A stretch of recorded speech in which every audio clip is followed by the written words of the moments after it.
Hi, everybody, and welcome to another episode of the Sibme Coach Replay Show. Today, we have back one of our premier coaches in our Sibme virtual coaching team, Alice Shull.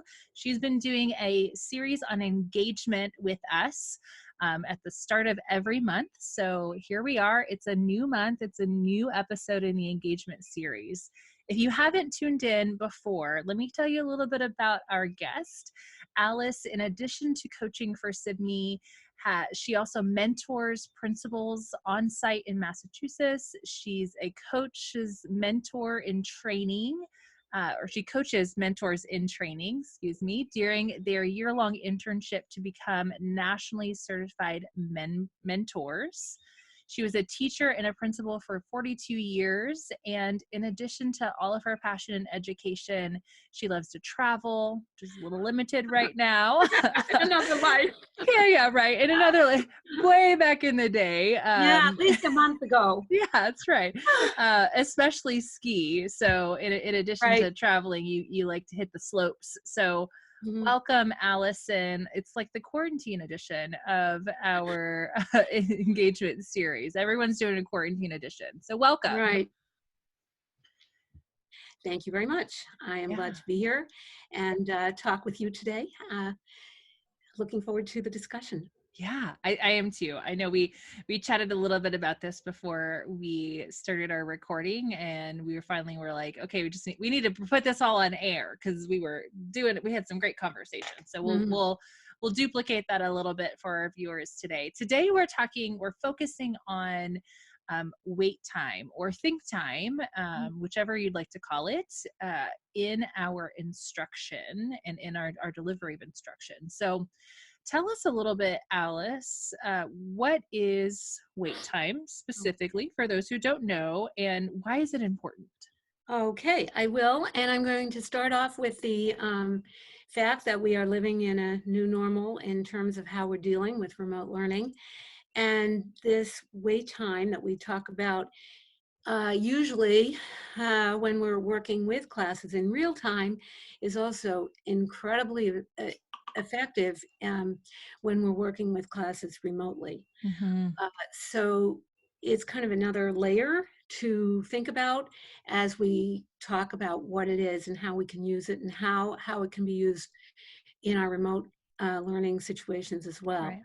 So wait time is the time between the time the teacher asks the question and the time the student answers it. And it's another, I use this word, but it is a buzzword. We've all heard of it. We all know about it, but being intentional about using it and breaking it down and thinking about it is an entirely different situation. Right. And so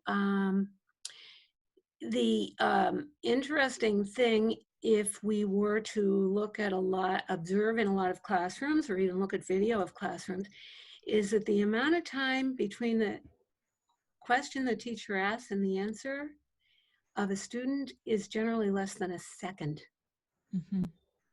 And so what that means is the teacher is moving along very quickly. And if we want to think about what ways we can use wait time in relationship to our questioning and what that might do to enhance the learning and engagement, we can really become more intentional about how to use it. Yeah. I mean, gosh, a second. That's crazy to think about for those kids who need a little bit more processing, or for me, I had chronic ear infections when I was younger, and I now did when I was in school have a little bit of a hearing deficit on my right side, and so sometimes processing, the auditory takes me a second. It takes a second for it to register. And so my hand would not even be going up. I wouldn't even be offering anything in a second. But you're right. That's absolutely what we see. So tell us a little bit about, and we see implications for this. I know we talked briefly about wait time with cold call in our last episode, but what is the research reported in regards to effective wait time and what that does? I'll be happy to. First of all, just a little more of a definition is that the questions, when we think about using wait time, you might think about a very long time, like minutes, and it sometimes feels like minutes to the teacher because there's this ask question, but it's actually, research shows that for a recall question, a simple recall question, the teacher should wait 1 to 3 responses. For a computation type question or something similar to that, 4 to 6 seconds. And for insight questions, 6 to 10, and I'll also talk about that a little later, what Doug Lamothe says about a special kind of thinking even longer than that and waiting a little bit longer than that in terms of numbers of seconds. So the research, getting back to that, is research that comes out of the 70s by a woman whose name is Mary Budrow. And she did a lot of research on wait time, and she, along with a lot of people who followed her, did even more research, and they've all come up with very similar results. And here they are. Here's the results. First of all, if wait time is used intentionally and appropriately, the number of students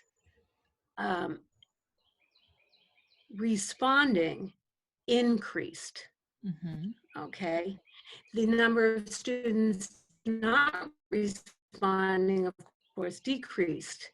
The number of students using evidence for inferences increased. The number of student interactions, if it's an interactive sort of lesson, increased. Test scores evidently improved, achievement test scores.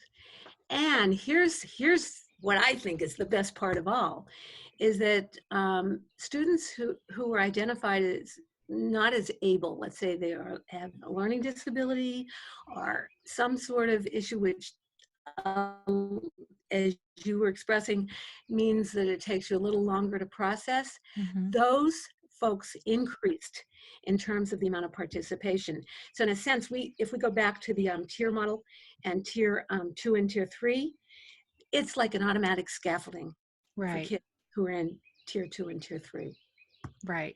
Well, and one of the other pieces, and I can't remember if you said this or not, but the questions increase. And so when I used to train on this and talk about wait time, that was one of the things I would always, when I was working with the new teacher candidates, we would ask, why would it be important for student questions to increase? Why is that a pro?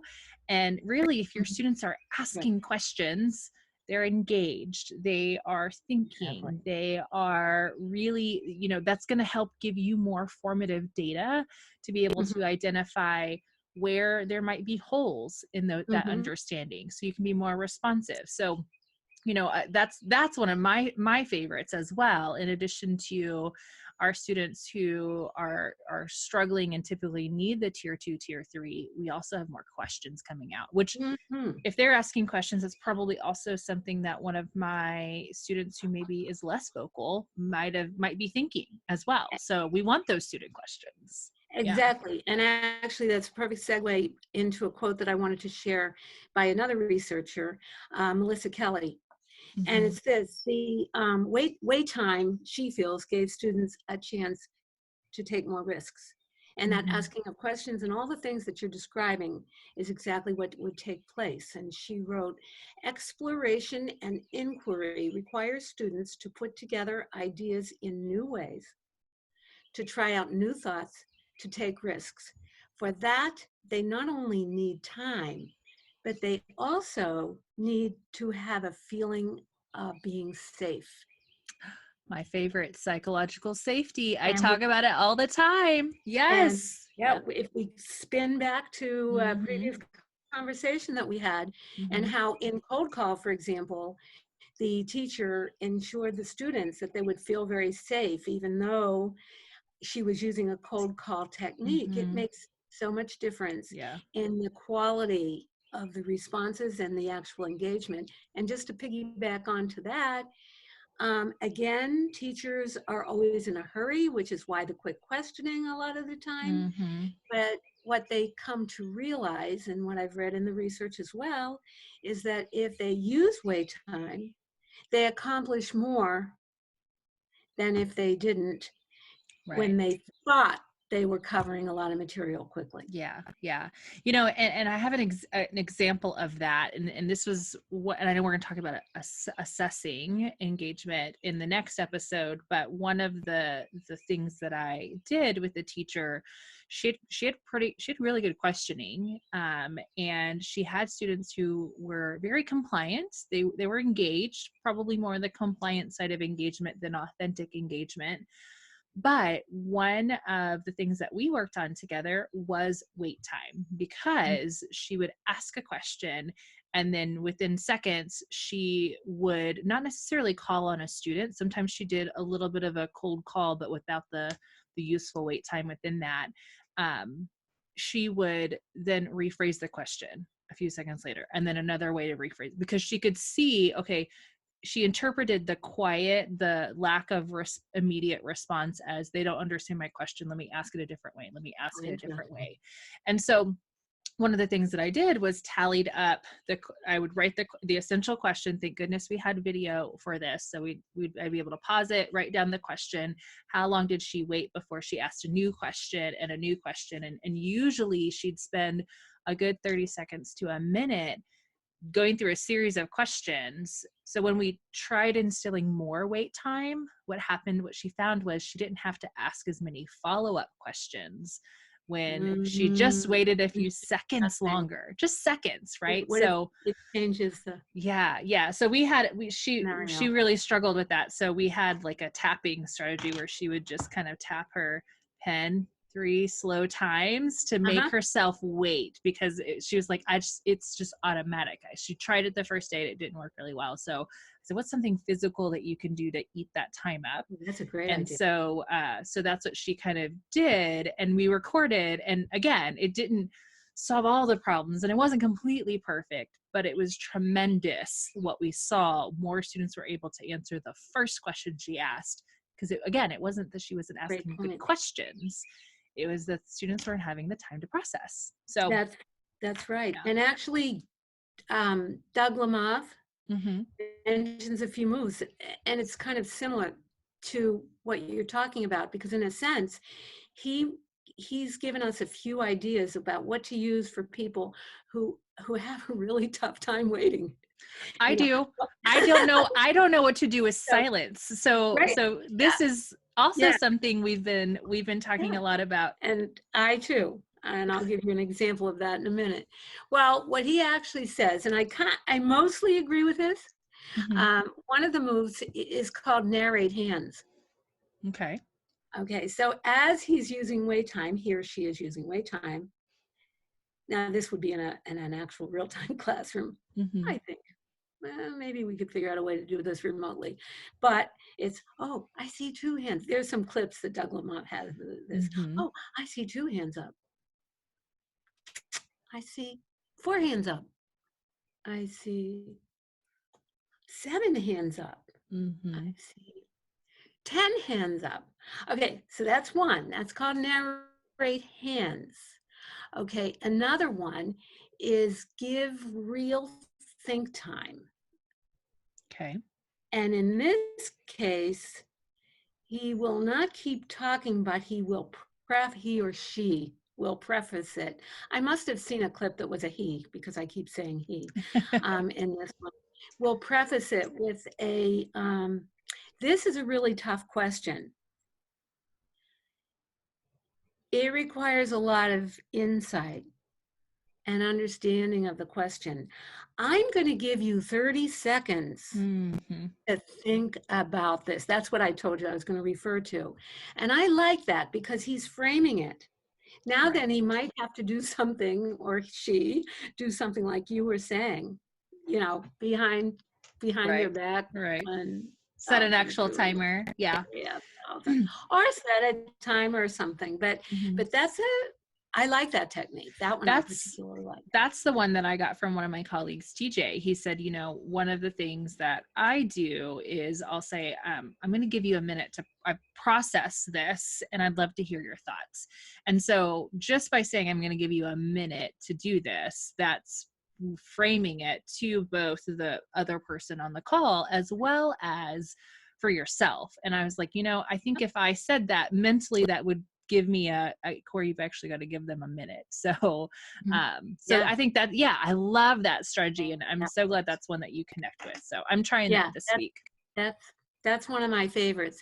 Now there's another one, but this one, the teacher does some of the talking, which is, I have a kind of a mixed opinion about this. But I think what Doug is saying is, sometimes you've got to give teachers, as you said, some tools to use in order to begin to implement the idea of wait time and to actually develop a mindset around it. Mm-hmm. So another tool he said was, what did he call it? Prompt thinking skills. So the class, he or she asks a question, and then the class, he or she is using some wait time, but the teacher might say, oh, I see that Cory went back she's back in her notes looking for some good evidence about the question I'm asking. I see that such and such is doing thus and so. So some of that kind of teacher talk, which guides students to figure out how to use their think time, think those time resources effectively, but at the same time keeps the teacher from trying to get at the answer too quickly or the response too quickly. I have mixed feelings about it because sometimes I think that teacher talk really interferes with thinking. So that one needs to be aware of that and start to become more comfortable with the idea of what I call the pregnant pause, which is silence. Right. I had a co-presenter who in my live presentation, she was great at this. The minding the silence is what she called it, Lisa Plemons. And so when we were co-presenting together, minding the silence. So she would just quietly walk up to me when we were co-presenting, and just because she could tell, like, I'm like itching to either do a little bit of the teacher prompting. I've done that, some of that. I think when I watch others do it, I'm like, oh, I think that's distracting, but it is something that I will do when I'm struggling with the silence. But mind the silence or the pregnant pause, she would come up to me and just say, mind the silence. And I'm like, okay. And that would let me stop itching for just a couple of seconds longer before I was ready to move forward. So yes, like really learning to become comfortable with that, which is why most of us who struggle with wait time, that's what we're struggling with, is the silence.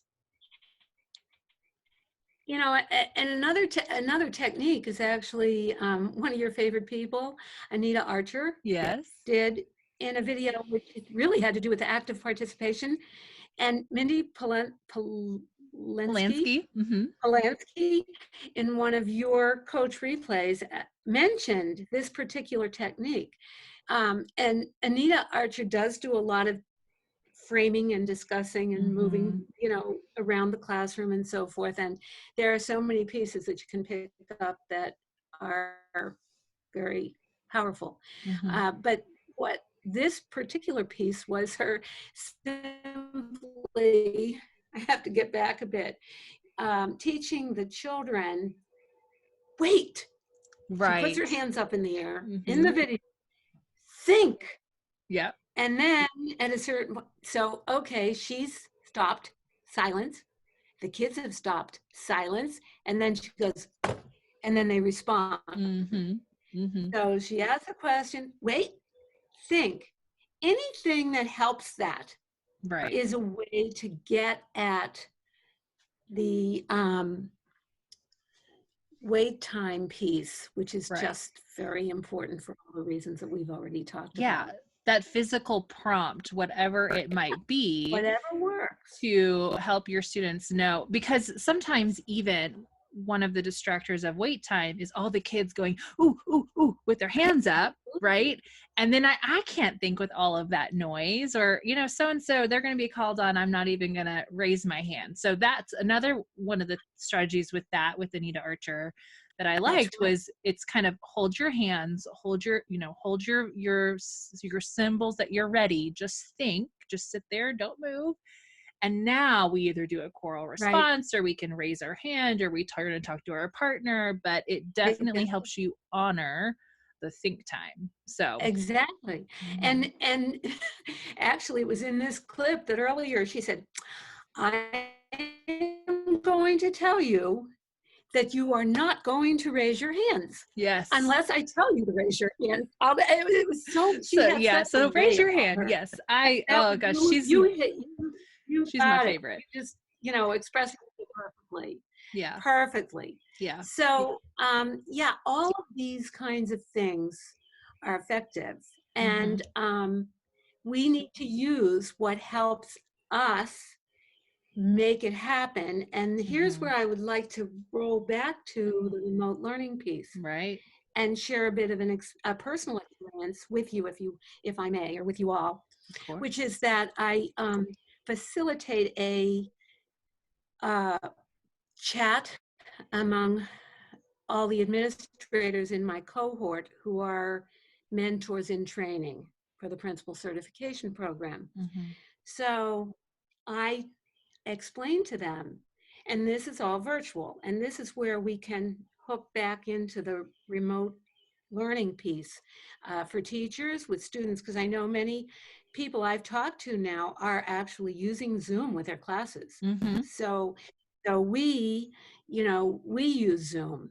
And I explained to them, and it was it was just about a month ago that I reiterated this because I had been planning this session, and so I wanted to refresh on all the pieces of wait time, think time, which, by the way, I think is a really good thing to do because we know about it, we know all about it, but we need to refresh ourselves so that we can be very intentional about it.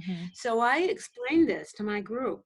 I told them what I was working on for the coach replay, and I said, so it resensitized me to the importance of wait time and how it works. And they actually, when I explained, I said, I often during our chats will say to you, I'm going to use wait time. I'm looking at all the little boxes on the screen, and then there's the pregnant pause, and I'm like, and then I'll do something which I'm not supposed to do, like say, I'm using wait time. Right. But the other side of it is I did really explain it to them in the whys. And then they started actually commenting on what their experience had been with it, with teachers and among themselves in staff meetings. And they really got into the essence of wait time. And I have to say, it was probably the best wait time I had ever done, because I brought them so tightly into the loop of what it really was, deep in the why it's so important, that when the conversation started, I just asked a question and they interacted. They did all the kinds of things that one would want to have happen. Right. The goal of using it effectively. Well, and I think that reinforces the power of when we share as teachers in our classroom, or as coaches, or as instructional leaders with those who we are facilitating the learning of, or the conversation with, why we're doing what we're doing, right? And I would tell my students that as well. Like so I'm a former psychology major, and so I loved bringing in neuroscience around learning to my students, especially my students with disabilities, to help them partly self-advocate, but for them to know why it was important that we kept our hands down. Why I asked you to keep your hands on your desk until I, say go, or I give you the signal to raise your hand or turn with your partner, because we want to make sure that we're honoring our think time. And I think that really helps them then to just say, here's what and that's what I love about Anita Archer is she explains that to the individuals in her videos for the teacher's sake and for the student's sake. So, yeah. So I think when we think about online learning, if you're in a live call, if you're facilitating like a Zoom meeting or Google Hangouts, whatever that live thing might be, I always give the option to unmute the microphone and let people share their responses. But I also, especially in larger groups, make sure that everyone knows how to use that chat feature. So they can respond via chat. They can write it down. And then maybe I'll say, I'm going to wait about 30 seconds and then I'm going to repost this question in the chat. And I'd like everyone to take a moment to respond. And then we're going to pick one or two of those to talk about with everybody, right? So you can see everybody's active participation because they're all putting a response in the chat, and it's still honoring some time for them to process, reinforcing for those who maybe don't quite get it. Yeah. So it's that writing piece. Making sure students have their cameras on if they have the camera capability so that so you can see, engage when that wait time, is enough for them. So you can see the thinking. It would be fun to have, I know elementary teachers who have like a thinking hat thing or something where students kind of have a visual symbol for the thinking. Yeah. They can all show that on video. So, so that's definitely one way to do it. Yeah. Yeah. There's so many ways. And actually this is a kind of perfect segue into what's going to be our last episode, which is that once we do all of this and the students know what our intention is, and this is remotely as well as in real time in a classroom, is we can ask them, we can create a form a la Jim Knight, which we'll talk about next time, but create a form that asks them how they felt about it, what could be improved about it, what did work for them, what didn't work for them. And that informs the teacher and also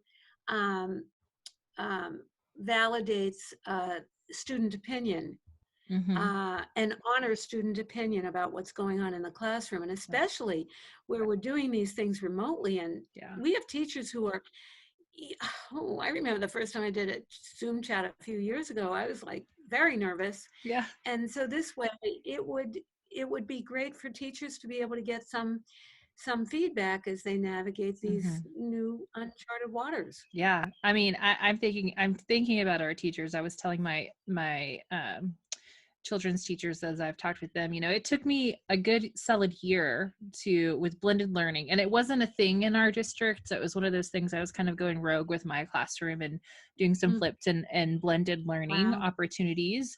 But it took me a year to just on my own with no one else really helping out, figure out the right resources, the right way to display that and deliver the online part of instruction. And teachers my district did it in 2 days. So, so it's a lot. And I'd also like to say that in addition to the live, a lot of teachers aren't yet doing lives.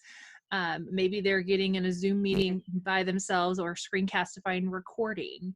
And my son's math teachers and science teachers have done a great job of this. So they're pre-recording videos for students to watch, and then keeping them short and focused, using tools like Edpuzzle to pause, or creating small segments like watch video 1, then answer this question. Watch video 2, then answer this question. You can kind of format it that way in your LMS, your Schoology, Canvas, whatever you're using, and still implement some of these strategies of that wait time or that critical pause and think time to then respond. Great. So lots of ways to do that. It does not go out the window because we're remote learning. So and actually Sibme, those who are using Sibme can video themselves that way.